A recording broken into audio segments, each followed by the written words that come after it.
Salam jumpa, selamat bergabung dalam Forum Indonesia Adil. Tepuk tangan untuk kita semua.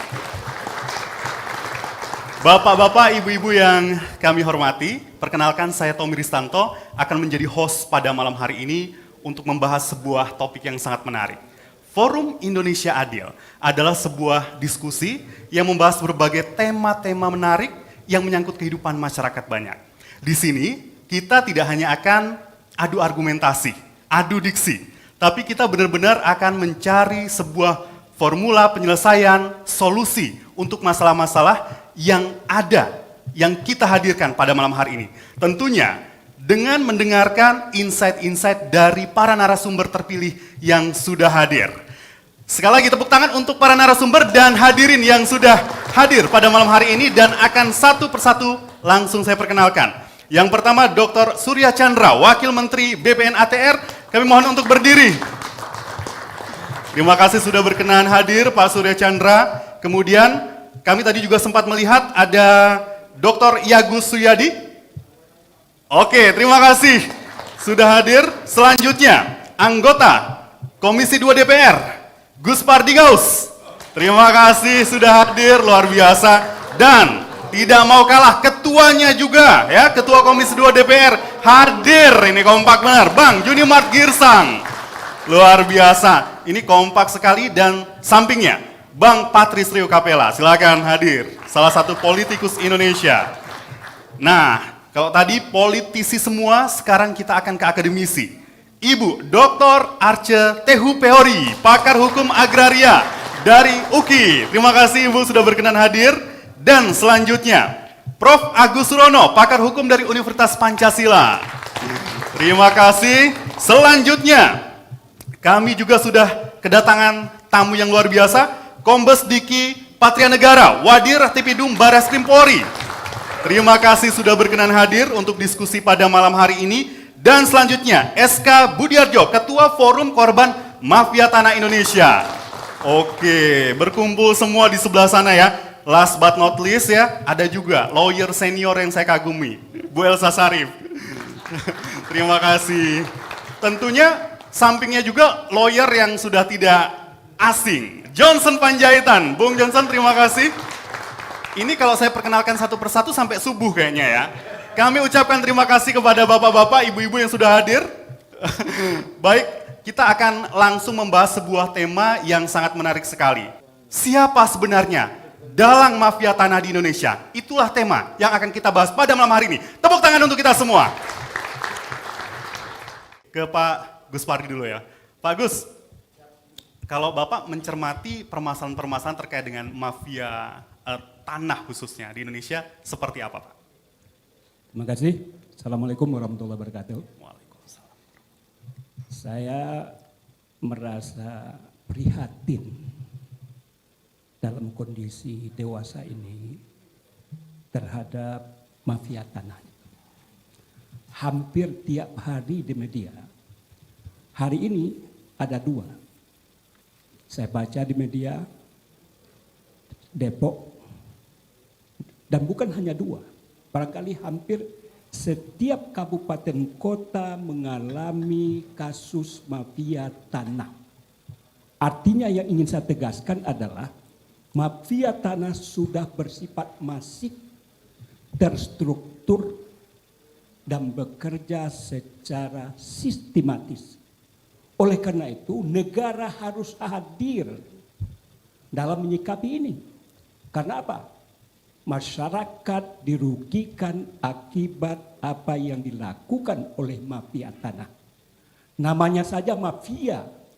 Mafia itu adalah cenderung, bukan cenderung lagi, dipastikan untuk merampok. Jadi saya beberapa kali dengan ketua di El Sinta, banyak pendengar mengatakan ini bukan mafia lagi, perampokan yang dilakukan oleh oknum yang namanya mafia. Saya mengatakan mafia itu bukan lagi sesuatu yang tidak nampak, bisa ditelusuri, bisa diproses. Kebetulan Bapak Polisi ada di sini, gampang untuk mendeteksi dan gampang itu untuk proses. Kenapa? Bagaimanapun apa yang dikatakan Pak Wamen adalah orang yang bertanggung jawab terhadap hal itu. Kenapa? Karena akhir daripada sebuah proses itu yang mengeluarkan sertifikat itu siapa?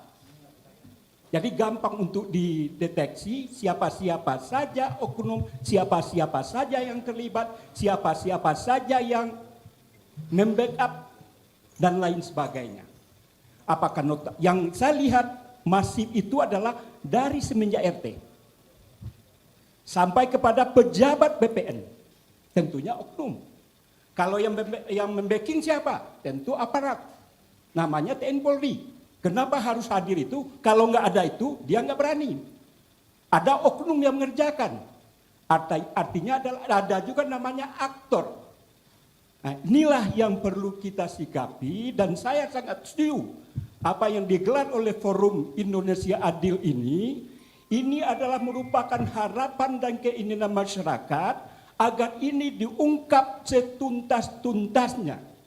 Saya beberapa kali di El Sinta, pertama ketika Presiden memerintahkan kepada Kapolri untuk secara sungguh-sungguh dan terlibat dalam menyikapi mafia tanah. 1,5 bulan yang lewat, juga Kejaksaan Agung juga punya inisiatif untuk terlibat dalam rangka memberantas mafia tanah itu. Yang jadi persoalan adalah apakah pihak kepolisian betul-betul sungguh dalam menyikapi perintah Presiden. Begitu juga kejaksaan. Kalau seandainya betul-betul, tentu ada media yang diberikan kepada masyarakat siapa yang terkena musibah terhadap mafia tanah, silahkan datang ke polisi dengan hubungi kantornya apa dari Kapolsek sampai ke tingkat pusat. Begitu juga kejaksaan. Kalaulah ini dilakukan secara sungguh-sungguh, saya yakin mafia tanah akan bisa kita kurangi secara luar biasa sehingga gelegatnya terhadap eksistensinya itu makin lama makin berkurang. Pak Agus, artinya Bapak melihat bahwa saat ini penegak hukum belum maksimal dalam menjalankan tugasnya? Sudah dipastikan itu. Ini ada Pak Polisi, sebagaimana dikatakan tadi bahwa hukum itu tumpul ke atas, tajam ke bawah. Ini kan jadi juga persoalan hukum bagi kita. Oleh karena itu yang ingin saya katakan adalah untuk memberantas mafia tanah, kesungguhan dari aparat dari lini ke bawah sampai atas. Artinya bagaimana kita memberikan pembelajaran, pemahaman, wawasan kepada RT. Jangan gampang-gampang untuk tanda tangan. Itu adalah ruang pertama untuk orang melakukan kegiatan mafia tanah. Berikutnya kepada juga lurah. Kemudian termasuk juga BPN dan juga aparat penegak hukum yang dia itu adalah sebagai orang yang akan membacking kegiatan itu. Tentu namanya adalah oknum, bukan institusi. Baik, tepuk tangan untuk Pak Gus Pardi.